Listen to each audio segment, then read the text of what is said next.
Boa noite, Célia querida. Como vai, minha amiga? Tudo bem, minha irmã? Célia, você pode me dar um feedback sobre o áudio e o vídeo, por gentileza?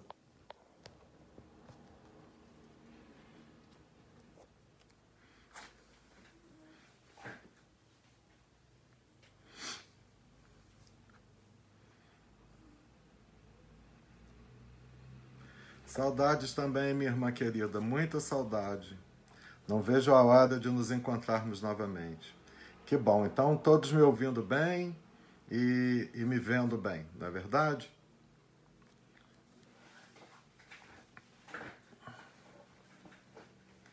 Então, aproveitei para entrar um pouquinho mais cedo. Às 20 horas vamos estar, então, iniciando com a nossa leitura. Depois com a nossa prece de abertura da nossa reunião aberta de hoje, né, que está em formato de live, uma vez que todas as casas espíritas não estão funcionando para reuniões presenciais. Então, aproveitar para ir fazendo um acolhimento dos nossos irmãos e agradecendo também ao convite generoso e a oportunidade pela tarefa que me foi oferecida pela Edilane. Muito obrigado. Fico muito honrado de poder estar falando por uma outra casa daqui de Petrópolis. É uma casa tão próxima da nossa, né? Então, mas que às vezes a gente não conhece. Então já temos alguns irmãos presentes na sala. Já estamos aqui com 3 irmãos presentes. Daqui a pouquinho eu vou iniciar, então, com uma leitura do Fonte Viva. E, como sempre, antes de começar as palestras, eu gosto de mostrar os livros que eu utilizei para preparar, então, o conteúdo que vai ser apresentado na noite de hoje.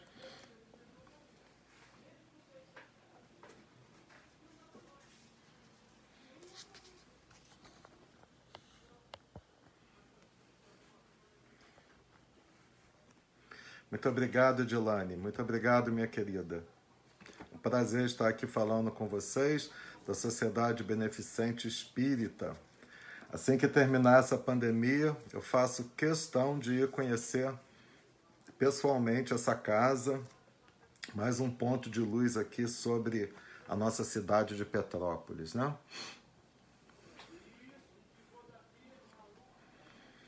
Então, estamos só aguardando mais um pouquinho. Em 3 minutinhos vamos estar começando a nossa live de hoje.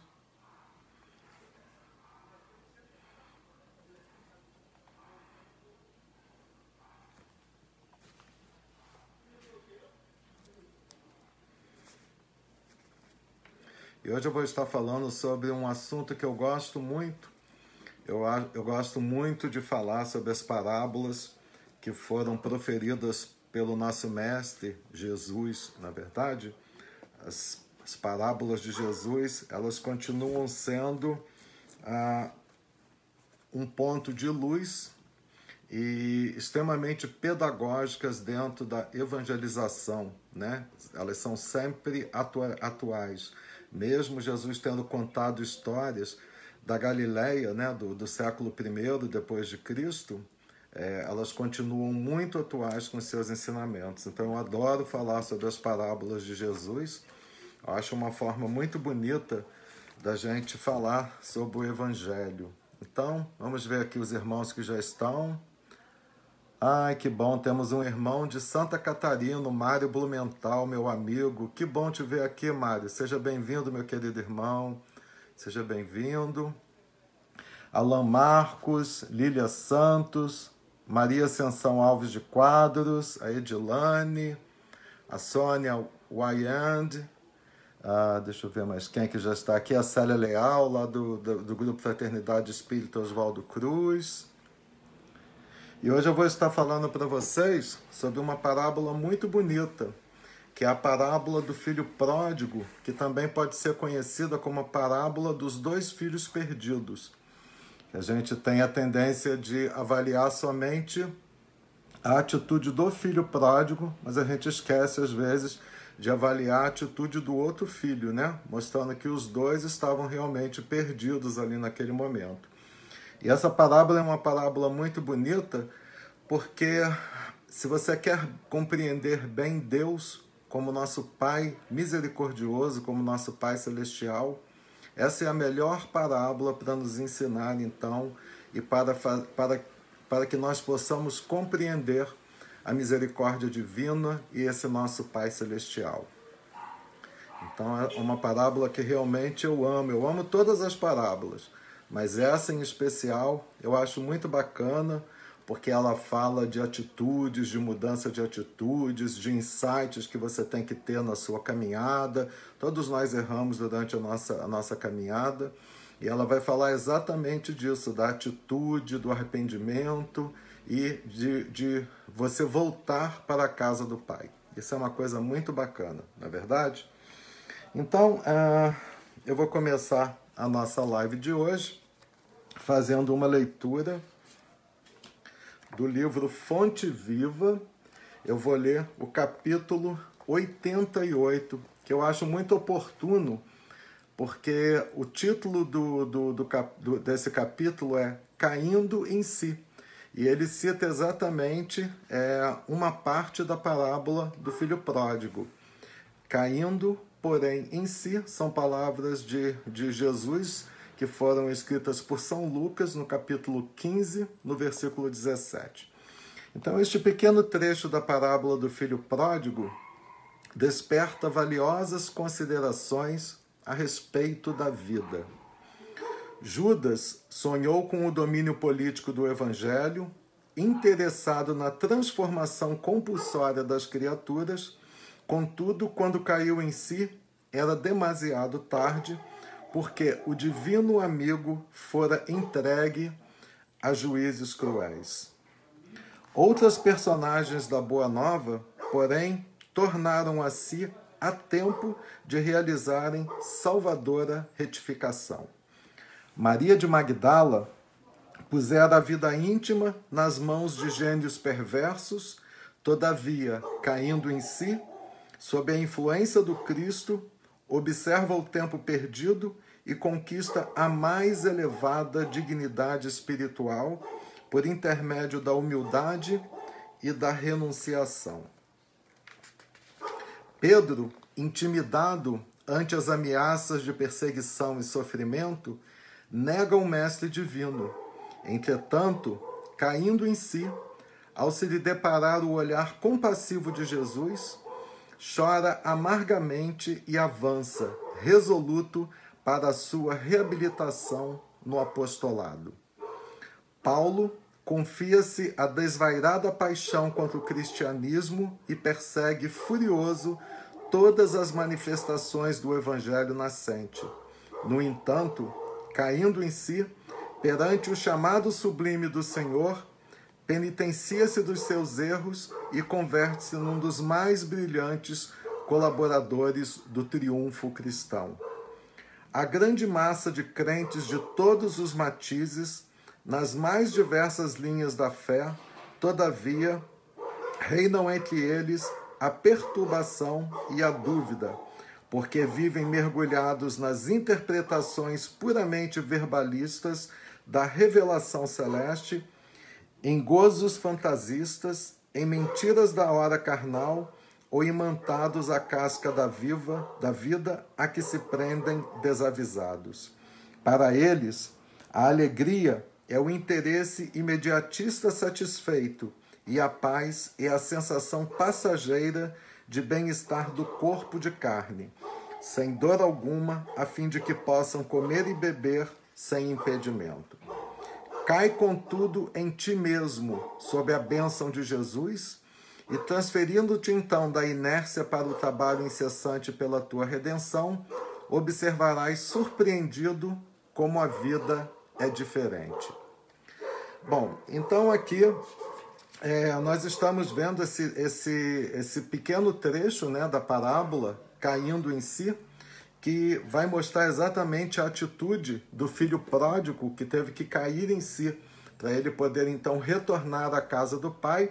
E é exatamente isso que nós queremos despertar hoje através desse nosso estudo, essa necessidade de nós cairmos em si, nos momentos que nós precisarmos, para que a gente possa, então, retomar o nosso caminho em direção à nossa evolução e o nosso caminho em direção à nossa meta, que é a perfeição relativa, para que nós possamos estar cada vez mais próximos de Deus. Então, queridos irmãos, vamos, nesse momento, elevar nossos pensamentos ao alto. Vamos agradecer a presença da espiritualidade maior que está aqui conosco nesse momento, a presença de Jesus, a presença dos nossos mentores pessoais, que o meu mentor pessoal, nesse momento, possa me inspirar para que eu possa passar esse estudo de forma clara, de forma bem compreensível para todos vocês, que os mentores espirituais das nossas casas espíritas possam estar nesse momento também olhando pela cidade de Petrópolis e pela todas as outras cidades aqui do Brasil, nesse momento que nós estamos tão necessitados de um acolhimento do alto, nesse momento difícil de pandemia. Vamos agradecer a oportunidade que Jesus nos dá a cada dia na nossa vida, transformando nossa vida numa escola de evangelização, onde no dia a dia nós sabemos que tudo o que acontece, que cada pessoa que cruza o nosso caminho, que cada situação que nos sucede, que todas essas pessoas e essas situações são aprendizados. E nos ajude, nos fortaleça, querido Mestre Jesus, para que quando nós estejamos agindo de forma equivocada, nós possamos então cair em si, ou cair em nós mesmos, para que nós possamos então retomar a nossa caminhada em direção ao ato, para estarmos cada vez mais próximos de Ti. Fica conosco agora e sempre, querido Mestre, que assim seja. Então, inicialmente, eu gostaria de agradecer o convite feito pela Edilane. Muito obrigado, minha irmã. Uma honra estar aqui falando hoje numa live da Sociedade Beneficente Espírita aqui da cidade de Petrópolis. Muito obrigado pela oportunidade dessa tarefa maravilhosa. É sempre bom a gente poder estar falando, né? Estudando e poder compartilhar com os outros tudo aquilo que nós temos a oportunidade de aprender. Allan Kardec, ele faz essa pergunta a Santo Agostinho, e Santo Agostinho, na pergunta 919A, bem lá no finalzinho, ele diz que nós somos a continuação da missão de Kardec. Então, nós temos a obrigação de levarmos adiante todos esses ensinamentos que essa doutrina consoladora está nos colocando nesse momento. Então, eu vou estar falando hoje sobre a parábola do filho pródigo. E eu gostaria de mostrar inicialmente quais foram os livros que eu utilizei para o estudo dessa noite. Eu utilizei o livro E o Verbo se fez parábola, do Haroldo Dutra Dias, que é um livro sobre parábolas de Jesus. O livro Parábolas de Jesus à Luz da Doutrina Espírita, do Rafael Papa, que também é um livro só sobre as parábolas. Utilizei do livro Parábolas e Ensinos de Jesus, do Cair Bachutel. Esse é um clássico aí quando nós queremos estudar as parábolas de Jesus. Utilizei também a tradução para o português do grego, do Haroldo Dutra Dias, do Novo Testamento.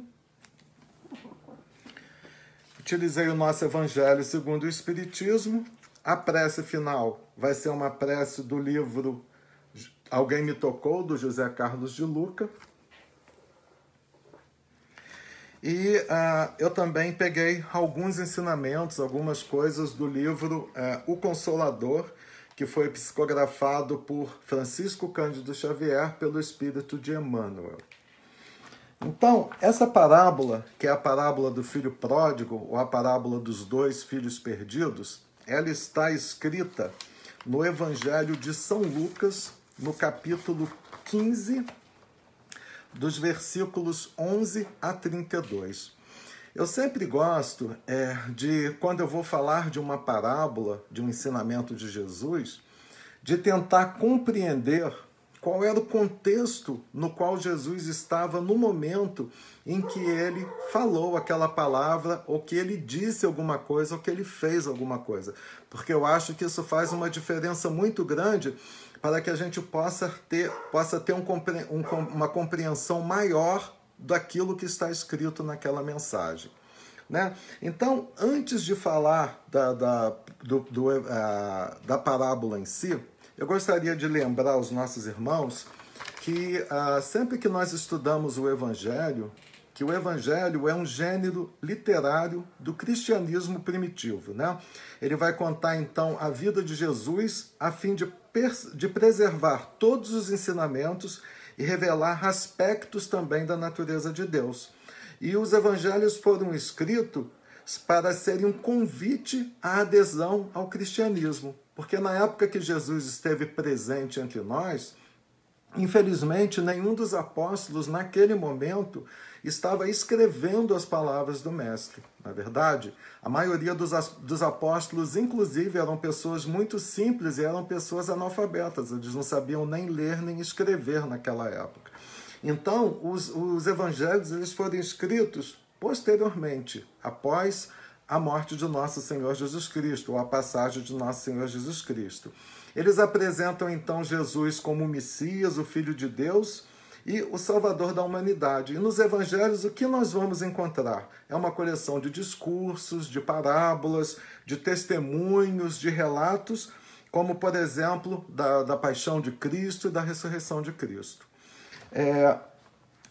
Nós temos os 4 evangelhos canônicos, que são os evangelhos dos 4 evangelistas principais, né, que foram São Mateus, São Marcos, São Lucas e São João. Eles são conhecidos como evangelhos canônicos.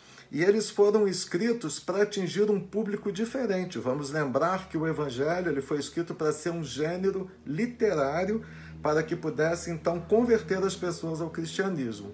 Por exemplo, São Mateus, ele escreveu o seu evangelho para convencer os judeus de que Jesus era mesmo o Messias e que estava por vir naquela época. Por isso, ele vai enfatizar bastante no evangelho de São Mateus o Antigo Testamento e todas as profecias da vinda desse ungido, do Messias que estava para chegar.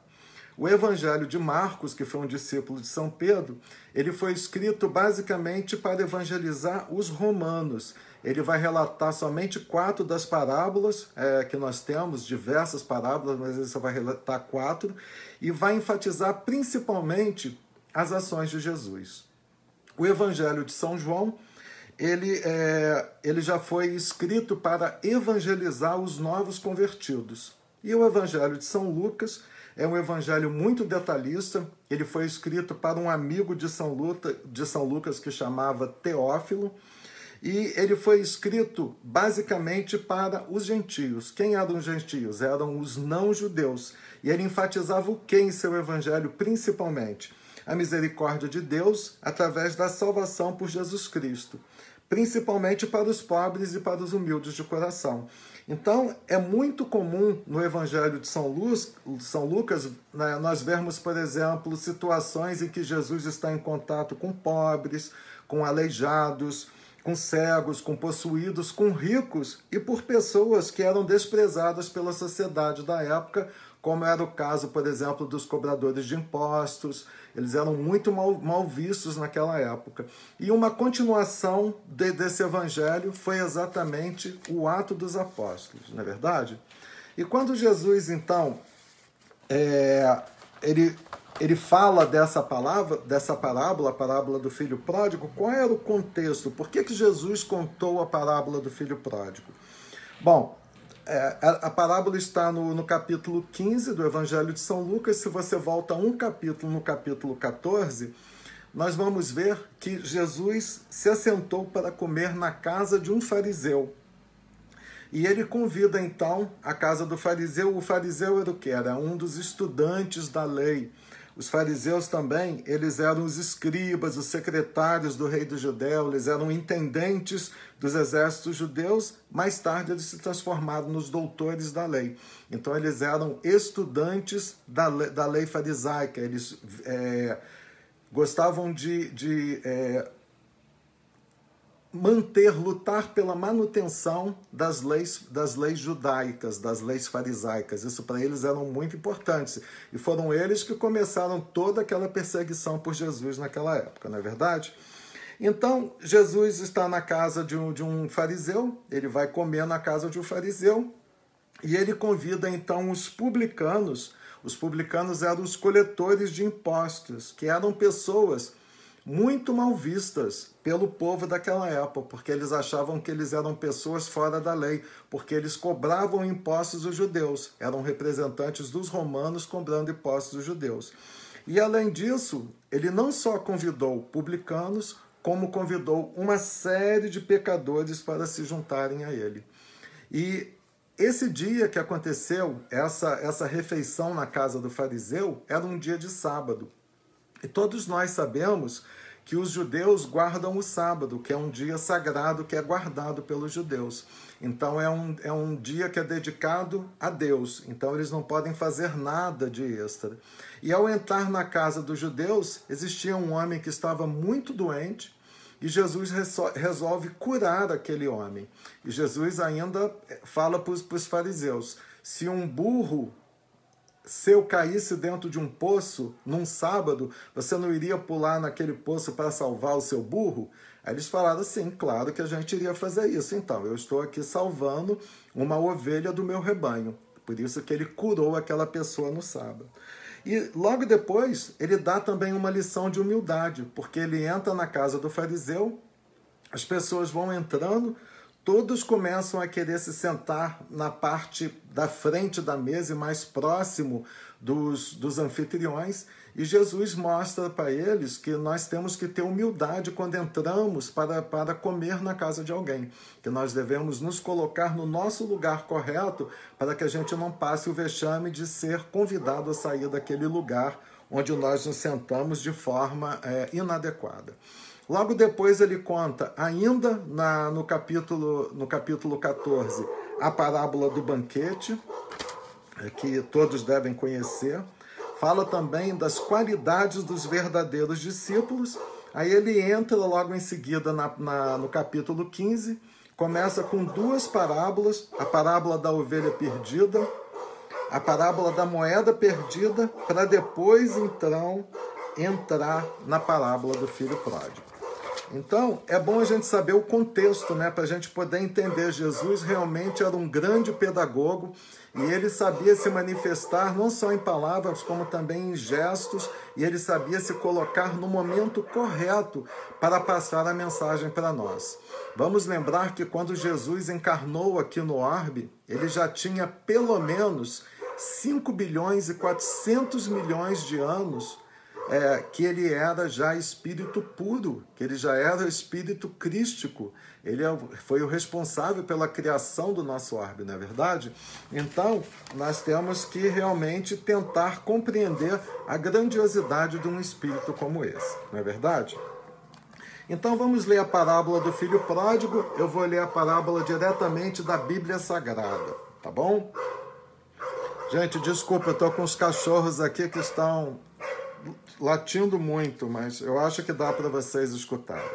Bom, então, parábola do filho pródigo. Disse também, um homem tinha 2 filhos. O mais moço disse a seu pai: meu pai, dá-me a parte da herança que me toca. O pai então repartiu entre eles os haveres. Poucos dias depois, ajuntando tudo o que lhe pertencia, partiu o filho mais moço para um país muito distante e lá dissipou a sua fortuna, vivendo dissolutamente. Depois de ter esbanjado tudo, sobreveio àquela região uma grande fome e ele começou a passar penúria. Foi pôr-se ao serviço de um dos habitantes daquela região, que o mandou para os seus campos guardar os porcos.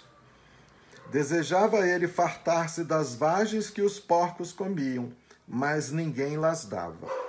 Entrou então em si e refletiu: quantos empregados há na casa de meu pai que tem pão em abundância, e eu aqui estou a morrer de fome. Levantar-me-ei e irei a meu pai e dir-lhe-ei: meu pai, pequei contra o céu e contra ti. Já não sou digno de ser chamado teu filho. Trata-me como a um dos teus empregados. Levantou-se, pois, e foi ter com o seu pai. Estava ainda longe quando seu pai o viu e, movido de compaixão, correu-lhe ao encontro, lançou-se-lhe ao pescoço e o beijou. O filho lhe disse então: meu pai, pequei contra o céu e contra ti. Já não sou digno de ser chamado teu filho. Mas o pai falou aos servos: trazei-me depressa a melhor veste e vesti-la, e ponde-lhe um anel no dedo e calçado nos pés. Trazei também um novilho gordo e matai-o. Comamos e façamos uma festa. Este meu filho estava morto e reviveu. Tinha se perdido e foi achado. E começaram a festa. O filho mais velho estava no campo. Ao voltar e aproximar-se da casa, ouviu a música e as danças. Chamou um servo e perguntou-lhe o que havia. Ele lhe explicou: voltou teu irmão, e teu pai mandou matar um novilho gordo, porque o reencontrou são e salvo. Encalorizou-se ele e não queria entrar, mas seu pai saiu e insistiu com ele. Ele então respondeu ao pai: há tantos anos que te sirvo, sem jamais transgredir ordem alguma tua, e nunca me deste um cabrito para festejar com os meus amigos. Que gastou os teus bens com as meretrizes, logo lhe mandaste matar um novilho gordo. Explicou-lhe o pai: filho, tu estás sempre comigo, e tudo que é meu é teu. Convinha, porém, fazermos festas, pois esse teu irmão estava morto e reviveu. Tinha se perdido e foi achado. Então, como eu disse para vocês, essa parábola é a melhor parábola que nós temos para entender exatamente essa relação de criador e criatura, porque é nessa parábola que nós vamos nos ver como filhos de Deus e nós vamos entender toda a misericórdia divina, toda a misericórdia que Ele usa para nós, conosco todos os dias, não é verdade? No livro Consolador, né, que foi psicografado pelo Chico Xavier, pelo Espírito de Emmanuel, na pergunta 290, eles perguntam para Emmanuel: poder-se-á reconhecer nas parábolas de Jesus a expressão fenomênica das palavras, guardando a eterna vibração de seu sentimento nos ensinos? A resposta de Emmanuel é sim. As parábolas do Evangelho são como as sementes divinas que desabrochariam mais tarde em árvores de misericórdia e de sabedoria para a humanidade. Então vamos saber entender, destrinchar agora essa parábola, para que essas sementes de misericórdia elas possam desabrochar dentro de cada um de nós nesse momento. Então, por que essa parábola também ela é conhecida como a parábola dos dois filhos perdidos? Porque se nós pararmos para fazermos uma análise das situações, nós vamos ver que ambos os filhos estão perdidos, não é verdade? Nós sempre temos a tendência de olhar para o filho pródigo, que foi aquele que pediu para o pai o seu dinheiro, foi para o mundo, gastou tudo, fez o que quis, viveu a vida, depois se arrependeu e voltou. Mas a gente se esquece do outro filho, que agiu de forma muito egoísta na volta do seu irmão. Então, a atitude dos dois filhos era uma atitude realmente muito ruim, muito negativa. Então, nessa parábola, Jesus está dizendo aos homens da bondade sem limites e da caridade infinita de Deus, ao representar aquele pai misericordioso, aquele pai bondoso que recebe aquele filho de volta e que sabe também conversar e entender o posicionamento do filho egoísta no final lá da parábola, não é verdade? Então, ambas as individualidades que representam o filho pródigo, que seria o filho desobediente, e o filho obediente, que foi aquele que ficou na casa, eles acabam simbolizando a humanidade terrestre. Então, ele vai simbolizar dois arquétipos dentro da humanidade terrestre, né? Do filho obediente e do filho desobediente, simbolizando a humanidade em si. E o pai de ambos aqueles filhos vai representar para nós Deus, que é o nosso Pai misericordioso, nosso Pai de infinita bondade. Então, uma pequena parte da humanidade, meus queridos, vai personificar exatamente o filho obediente que se esforça para guardar a lei divina e permanece na casa do Pai. Agora, a outra parte, que é a maior parte, acaba personificando o quê? O filho desobediente, que é aquele filho que de posse dos deveres celestiais ou dos haveres celestiais, ele dissipa todos esses bens e vive de forma dissoluta, até chegar ao ponto de comer o alimento dos porcos, não é verdade? Dele ir comer a vagem que eles utilizavam para alimentar os porcos. O que o faz, então? Se arrepender e voltar à casa do pai, onde ele é recebido, então, com a maior festa. Então, realmente é uma simbologia muito bonita, essa simbologia do filho pródigo que volta e é recebido com uma festa pelo seu pai, que demonstra para ele toda aquela misericórdia. Então, vamos tentar entender um pouquinho alguns costumes daquela época. Nós estamos falando aqui daquela região da Palestina do século I, não é verdade? Naquela época, a maior parte das pessoas, elas eram camponeses e eles viviam em aldeias. Não existiam cidades muito grandes como a gente vê hoje. Até existiam uma ou outra cidade maior, como era o caso de Jerusalém, mas de uma forma geral, as cidades grandes elas não existiam. Existiam cidades, aldeias menores onde as pessoas viviam, não é verdade? A gente pode comparar isso hoje às cidades grandes e às cidadezinhas do interior com 2.000 habitantes. Naquela época nem isso. Existiam aldeias ali com 100, no máximo 200 pessoas, não é verdade? E os costumes também daquela sociedade oriental eram costumes muito diferentes da nossa sociedade ocidental, não é verdade? São pessoas que vivem dentro de uma sociedade patriarcal, que respeitam a palavra do pai acima de tudo. O pai é o administrador que vai administrar tudo.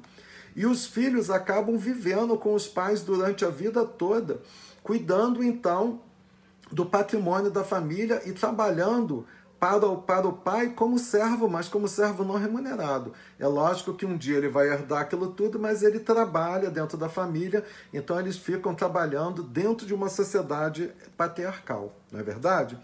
Como todos nós sabemos, os camponeses, eles vivem o quê? Da terra. Então, naquela época, o dinheiro não era uma coisa tão importante. Ter muito dinheiro não significava muito. Era muito mais importante você ter uma terra maior, você ter rebanhos, você ter, por exemplo, plantações. Isso realmente te dava um status dentro da sociedade muito maior. Logicamente que isso ia trazer dinheiro para você, mas isso acabava te dando um status muito grande.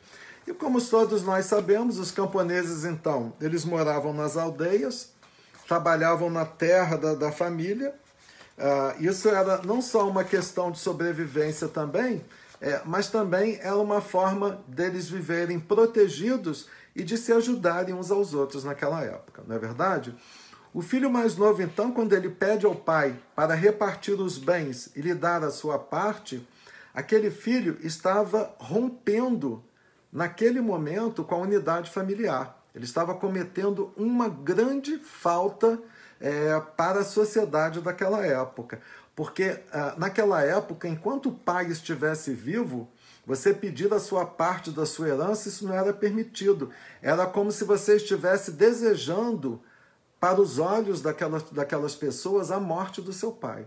Então isso era uma coisa realmente muito, muito mal vista.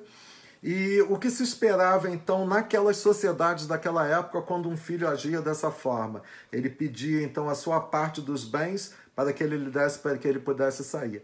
O que se esperava era que o pai deserdasse esse filho e que o mesmo fosse expulso da aldeia.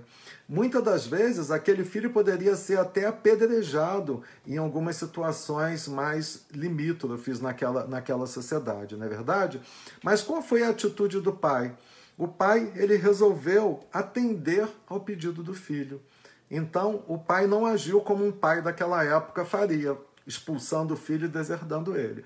O pai atendeu, ele falou, tudo bem, você quer a sua parte? Ele pegou, deu a parte para o filho, em dinheiro, ele vendeu as terras, recebe a sua parte, vende para uma outra pessoa, e ele, nesse momento ele acaba então rompendo com a unidade familiar. Isso é uma coisa muito séria naquela época. E o que aconteceu em seguida?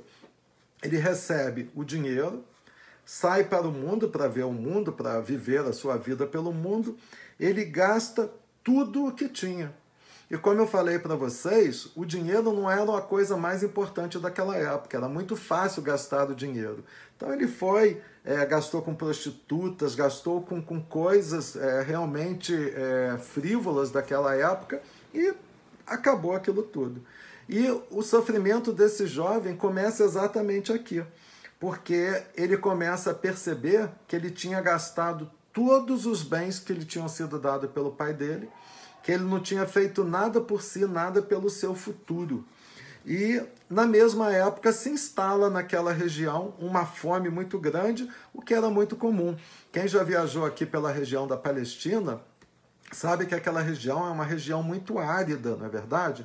Então é uma região que vive secas muito grandes, a terra lá, o solo é muito árido, você só vê aquelas plantações, por exemplo, de oliveiras, de vinhedos que suportam bem aquele clima árido, de uma forma geral, isso e trigo também, que é o alimento principal deles, o pão, o vinho que eles usam e o azeite, que eram coisas extremamente importantes para aquela região. E o jovem, como gasta tudo, ele começa a viver na miséria, ele começa então, ele inicia um processo expiatório muito sério, porque ele, de proprietário de terra um dia, ele passa a ser empregado de uma outra pessoa.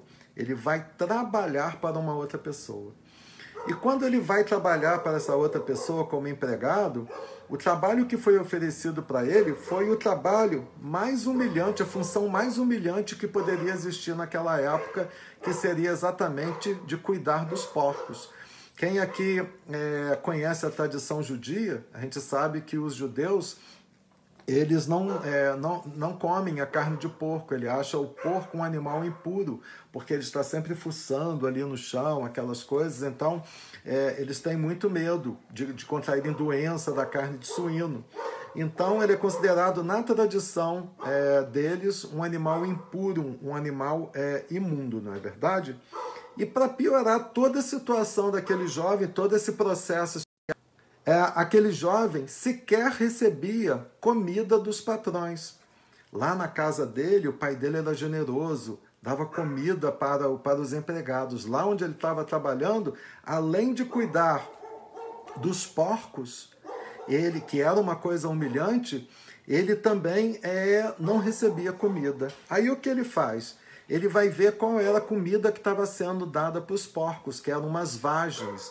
Naquela região ali, existem dois tipos de vagens. Existe uma vagem que é conhecida como planta gafanhoto, que ela tem um sabor muito doce e muito nutritiva. Ela é utilizada para a alimentação de humanos. E existe uma outra vagem que é conhecida como alfarrobeira, que ela tem um sabor amargo, ela é de baixa nutrição, e era exatamente essa vagem de baixa nutrição e amarga que era dada para os porcos, para alimentar os porcos naquela época.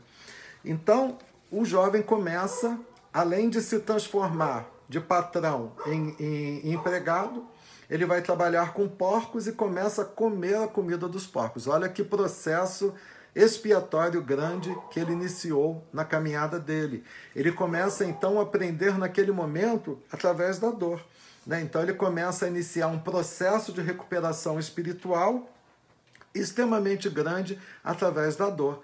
Todos nós aprendemos isso, né, na doutrina espírita, que nós podemos aprender às vezes o evangelho de duas formas, ou através da dor ou através do amor, não é verdade? Infelizmente esse jovem foi aprender pela pior forma possível, que foi o caminho da dor. Então, ele começou a lembrar que os empregados do pai dele eram assalariados, que recebiam carne, recebiam pão, tinham um lugar para dormir, tinham um agasalho, não é verdade? E nesse momento, o jovem, então, como diz lá na parábola, ele cai em si. O que é cair em si ali na parábola? É exatamente o despertar da consciência daquele jovem.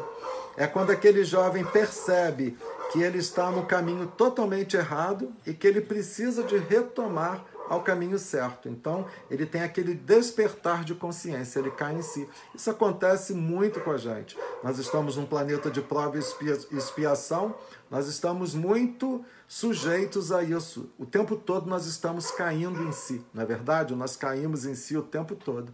E o que ele faz então? Então ele resolve finalmente procurar o seu pai, confessar os seus pecados e pede que o pai o receba como empregado assalariado em uma propriedade que um dia foi sua.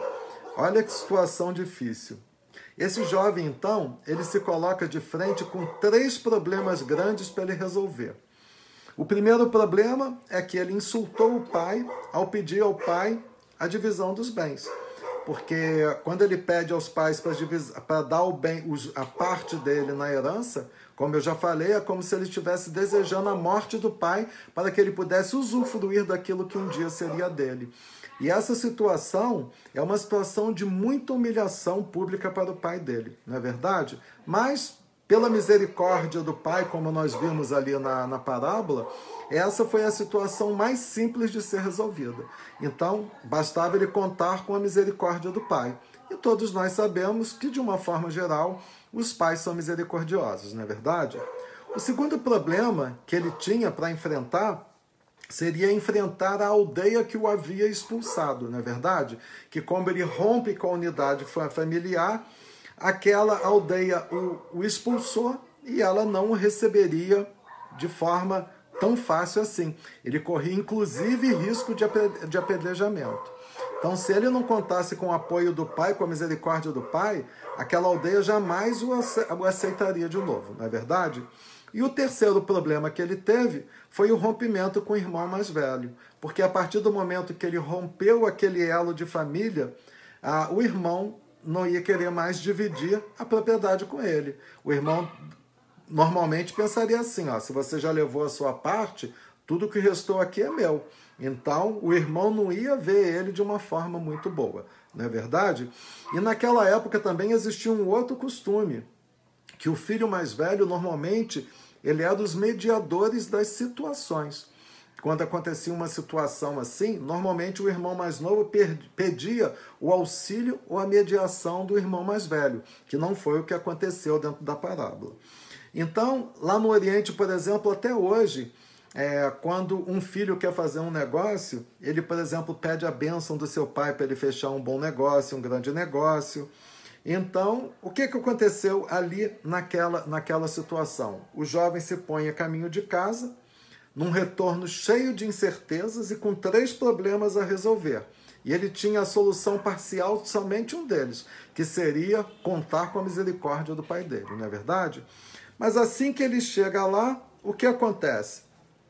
O pai dele, que era um ancião, ele corre para encontrar o filho. Quando ele o vê ao longe, ele sai correndo para encontrar o filho. Quando ele encontra o filho, ele não só abraça o filho, como também beija aquele filho. E existia um outro costume naquela época também da Palestina do século I. Os anciões normalmente, eles andavam de forma muito lenta, de forma muito majestosa, trajando então as suas túnicas longas. Dificilmente os anciões corriam para fazer alguma coisa. Então, ver um ancião correndo naquela época era uma outra humilhação para aquele pai. Quer dizer, aquele pai estava se humilhando mais uma vez perante aquela aldeia ao correr para encontrar o seu filho. Então, ele esquece aquele status deles de ancião, que anda vagarosamente, de forma majestosa, vestindo suas túnicas límpidas, e ele literalmente corre. E quando ele corre, ele dá um beijo no rosto do seu filho. Nas tradições também daquela época, quando você dava um beijo no rosto de alguém, você estava se reconciliando com aquela pessoa, não é verdade? Então o pai, ele não só se humilha, como ele se reconcilia com o filho imediatamente. Então aquele filho já estava com duas das suas incertezas, dos seus grandes problemas resolvidos. Primeiro, que foi contar com a misericórdia do pai, e depois ele sabia que, pelo fato do pai ter corrido para encontrá-lo, ter se humilhado e ter se reconciliado com ele, a aldeia não poderia fazer nada contra aquele filho. Então a aldeia teria que se render e receber aquele filho. E normalmente, numa situação dessa, quando um filho estivesse voltando para casa, aquele filho iria usar de um mediador para poder acabar com essas desavenças, né? Mas o pai nem precisou disso. O pai, pela sua misericórdia, ele já correu, ele beija o filho na presença de todo mundo, perdoa o filho com beijo, e não só, coloca um anel no dedo do filho. Além de colocar o anel no dedo do filho, manda vestir o filho com a túnica limpa, uma túnica rica. Quer dizer, aquele rompimento que foi feito com a aldeia, ele acaba de ser restabelecido por esse ato do pai. E o pai, ao beijar o seu filho, ele dá o seu perdão incondicional. Então, essa humilhação do pai acaba impedindo com que a aldeia faça qualquer coisa com seu filho. Então, como eu disse, 2 problemas resolvidos. Resolvido o problema com o pai, o problema com a aldeia. Mas ele teria que resolver ainda o problema com o seu irmão, não é verdade? Então nós podemos perceber que Jesus era realmente um grande pedagogo, que ele veio aqui para nos ensinar com exemplo. Jesus vai construindo, através de todas essas atitudes do pai, dos 2 filhos, a figura de um pai que ama incondicionalmente. Então olha Jesus mostrando para nós a figura de Deus, de nosso Pai amantíssimo, que nos ama incondicionalmente e que está o tempo todo usando de misericórdia e nos perdoando de todos os nossos pecados, e a alegria que Deus fica quando nós nos voltamos ou quando nós nos aproximamos, quando nós caímos em nós mesmos e que nós voltamos para a casa do Pai. Olha que bonito essa construção dessa figura desse pai que ama incondicionalmente dentro da parábola que Jesus está fazendo aqui nesse momento. Então, Jesus tinha a intenção de mostrar exatamente o quê? A bondade, o perdão e o amor de Deus são infinitos, meus queridos. E a gente sabe disso. Deus se humilha para nós o tempo todo, porque Deus nos aceita com todos os nossos erros. Deus sabe que nós estamos aqui errando e Deus fica muito feliz quando nós voltamos, quando nós caímos em nós mesmos e voltamos para Ele. Por quê? Porque Deus é bondade infinita, é perdão infinito, o amor dele é incondicional, não é verdade? E além disso tudo, o Pai, não por satisfeito, ele ainda manda fazer uma festa. E quando ele faz uma festa, né, ele mata um boi. Naquela época, se você quisesse fazer uma reunião mais íntima, você mataria, por exemplo, um carneiro, mataria umas galinhas, que aí quando você matava um boi, naquela sociedade daquela época, automaticamente você já estava convidando a aldeia inteira para participar. Então, é o pai convidando todo mundo para vir ver a alegria que ele estava pela volta do seu filho, não é verdade? E aquele banquete, ele vai simbolizar exatamente o quê? A reconciliação do filho com a aldeia para uma perfeita reintegração daquele filho dentro daquela comunidade. É Deus nos oferecendo a todos os momentos que nós caímos em nós mesmos e voltamos para Ele. É o banquete que Deus nos oferece sempre que nós estamos voltando para a casa do Pai, não é verdade? E aqui a gente começa a pensar, então, onde estava o filho mais velho nesse momento? Não é verdade? O filho mais velho estava no campo trabalhando. Ele não sabia que aquilo tudo estava acontecendo, não é verdade? E qual foi a atitude do filho mais velho nesse momento? O filho mais velho, ao olhar o seu irmão, que tinha ido para o mundo, tinha gastado tudo que ele tinha e voltou para casa, ao invés dele se regozijar e ficar feliz com a volta do irmão, o que acontece naquele momento? Ele começa a revelar aquela personalidade egoísta dele. Ele pensa assim, poxa, meu irmão levou a parte dele, rompeu com a família, humilhou a nossa família, rompeu com a aldeia, rompeu tudo que ele podia fazer, gastou tudo aquilo que ele tinha, agora volta para querer usufruir daquilo que nós estamos aqui trabalhando e construindo até hoje. Então começa, naquele momento, o filho mais velho começa a mostrar essa personalidade egoísta dele, não é verdade? Por isso que ele também era um filho perdido. E o que a aldeia esperava desse filho mais velho nesse momento? Como o pai o aceitou, como o pai aceitou o outro filho, o filho pródigo, que o pai o recebeu bem, correu até ele se humilhando, beijou o seu filho no rosto e deu uma festa, um banquete para reconciliar aquele filho com a aldeia. A aldeia esperava que esse filho mais velho também recebesse o irmão de braços abertos, não é verdade? E o pai também esperava a mesma coisa desse filho mais velho, mas infelizmente não foi o que o filho mais velho fez. A atitude desse filho mais velho é a atitude que muitos de nós tomamos às vezes na vida, né? Porque o filho pródigo, apesar de ter pedido a sua parte e ter ido para o mundo viver, ele teve coragem de viver a vida dele, de viver as suas experiências, ele teve o livre-arbítrio e ele foi tentar viver a sua vida. Só que ele, infelizmente, não soube tomar as decisões corretas, não é verdade? E o outro filho, infelizmente, ele foi um filho covarde. Ele não teve a coragem de sair como seu irmão teve. Ele achou mais conveniente ele ficar ali na casa do pai para poder receber, realmente continuar com aquela vida dele. E todos nós sabemos, meus queridos, que o amor no Evangelho, ele se apresenta em duas modalidades. Essas duas modalidades são duas virtudes, que elas são consideradas as filhas do amor, não é verdade? Que são a caridade e a humildade, não é verdade? Então, a caridade e a humildade, elas são virtudes que estão aqui para despertar o homem para a sua transformação definitiva em espírito puro, né? Nós temos um capítulo do Evangelho segundo o Espiritismo, que é o capítulo 11, onde nós vamos ver a importância de amar ao próximo como a si mesmo, não é verdade? E na doutrina espírita nós aprendemos que a caridade é o amor externo em ação. O que é ser caridoso? É fazer o bem a todos, é perdoar ofensas e falhas, não é verdade? E nós aprendemos também que a humildade é o amor interno em ação.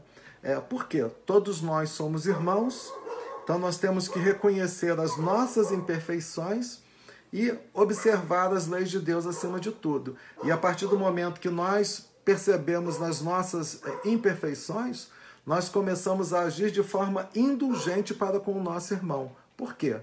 Porque o tempo todo nós estamos precisando da indulgência alheia. Então nós não podemos ser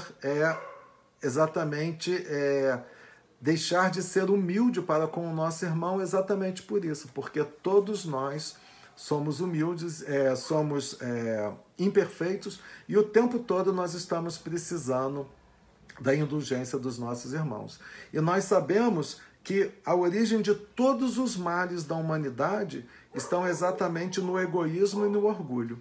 E foi exatamente esses dois defeitos que aquele filho mais velho que ficou na casa do pai, ele colocou para fora. Ele deixou que a gente visse isso na sua personalidade.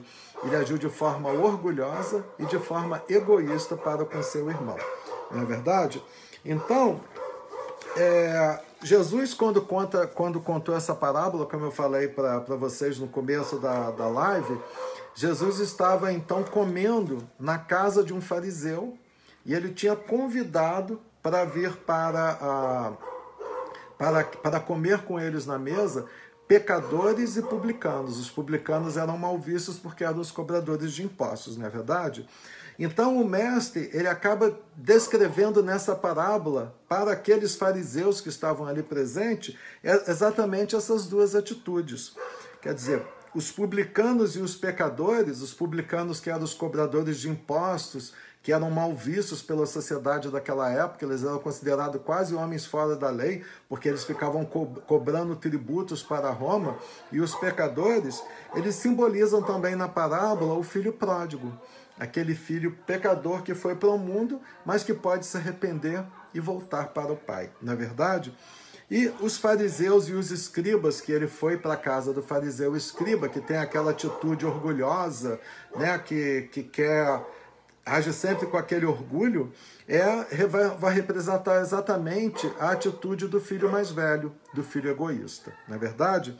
Então, quando nós rompemos os elos com Deus, é como nós estivéssemos simbolizando o filho pródigo que está pedindo a sua parte na herança divina, não é verdade? Na herança do seu pai.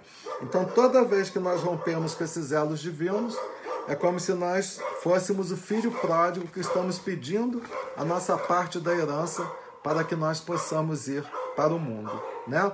E Emmanuel diz também no livro O Consolador, que a função da dor e do resgate é a de nos trazer de volta para o amor. Então, mesmo você estando numa situação de dor profunda, de resgate, quando você entra num processo expiatório muito grave, aquilo ali acontece exatamente para te trazer de volta para o caminho do amor, não é verdade? Então, a gente também pode analisar aqui dentro daquela parábola a atitude farisaica, né? Nós vamos ver que os fariseus, eles levavam uma vida aparentemente religiosa, porque eles se diziam homem de Deus, homens religiosos, e em conformidade com as leis de Moisés, mas no íntimo eles eram pessoas egoístas, eram pessoas orgulhosas. Por quê? Eles queriam um Deus exclusivista, um Deus que queria cuidar somente deles, queria cuidar somente da família deles, mesmo que o seu semelhante tenha que morrer. Então, simboliza o filho egoísta. Todos nós sabemos que foram os fariseus que começaram aquela perseguição imensa a Jesus, aquela atitude farisaica. Um outro exemplo de farisaísmo, de atitude farisaica, que foi assim realmente muito séria naquela época, no início do cristianismo, foi Saulo de Tarso, antes de se transformar em Paulo de Tarso. Ele tinha aquele orgulho e não aceitava de forma alguma os ensinamentos de Jesus Cristo e não aceitava de forma alguma que Jesus Cristo era o Messias, o Salvador do mundo, e ele começou a perseguir os homens do caminho, todas as pessoas que estavam então seguindo o cristianismo naquela época. Então essa atitude farisaica de querer aquele Deus exclusivista que cuida só daquela pessoa, da família dele, sem se importar com a morte dos outros, com o que estava acontecendo com os outros, quer dizer, essa atitude egoísta é a atitude daquele filho mais velho, daquele filho egoísta que não soube aceitar o seu irmão, não é verdade? Então esses são os falsos religiosos, aquele religioso convencionalista que ele fica observando ritos, normas, muito preocupado com ritos e normas, mas que por dentro ele é egoísta, aquele orgulhoso, que ele não coloca o evangelho, todos aqueles exemplos de amor que Jesus veio aqui nos dar em prática na sua vida, não é verdade? Então, ele não entende o Pai, na verdade. O farisaico, na verdade, ele não entende o Pai, essa relação do Pai com o Filho, do Criador com a criatura.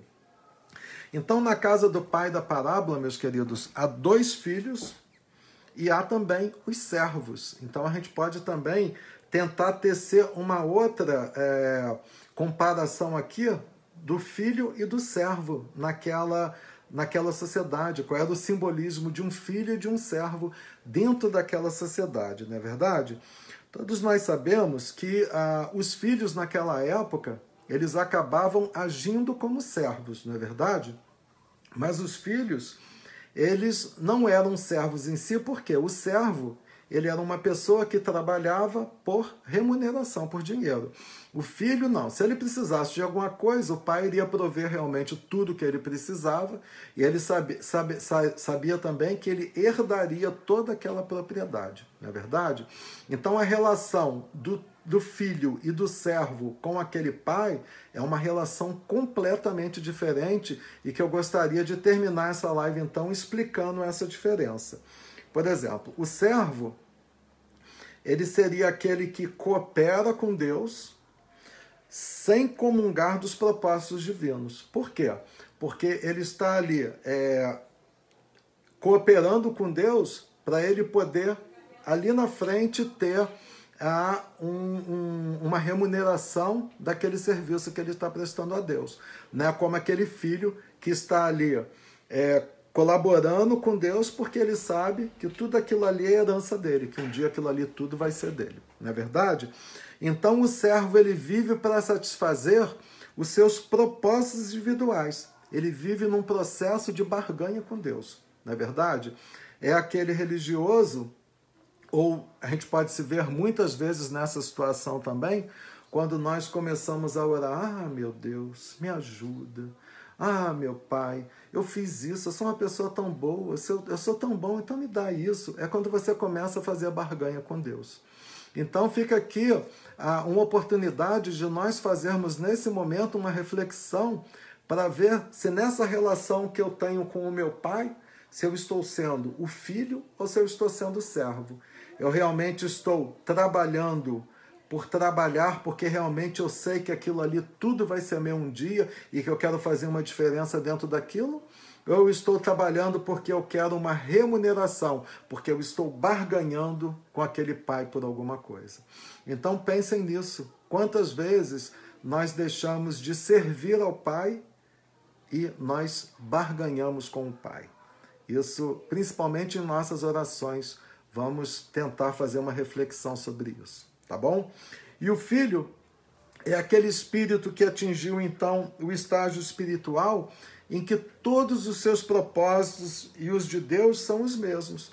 Eu sei que eu estou fazendo isso, por quê? Porque eu estou no meu caminho para receber a minha herança divina, que é realmente a perfeição relativa, não é verdade?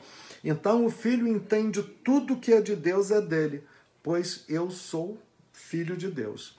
Isso é uma coisa muito importante. Então vocês dão para perceber exatamente qual é a diferença da relação do servo com o pai e do filho com o pai. O filho realmente é aquele que reconhece o pai, que ele sabe que ele faz parte daquilo, que tudo aquilo é dele de herança divina, então ele não se preocupa se ele vai receber aquilo. Ele quer participar, ele quer crescer dentro daquilo para poder receber aquilo tudo do seu pai. E o servo não. O servo é aquele que está ali trabalhando, cooperando, mas ele fala: opa, não esquece da minha remuneração, e ele barganha com o pai pela sua remuneração. Não é verdade? Então, meus queridos irmãos, espero que a mensagem tenha chegado de forma clara para vocês. Foi preparada realmente com muito carinho, que nós possamos aprender então a cair em si, né? Vamos aprender a cair em si, para que nós possamos então retornar sempre à casa do Pai. Eu vou fazer então agora uma oração que foi tirada do livro Alguém Me Tocou, do José Carlos de Luca. Então, meus queridos, vamos elevar nossos pensamentos ao alto nesse momento. Vamos nos conectar com a espiritualidade amiga, com o alto. Amigo Jesus, como me sinto afastado de Deus.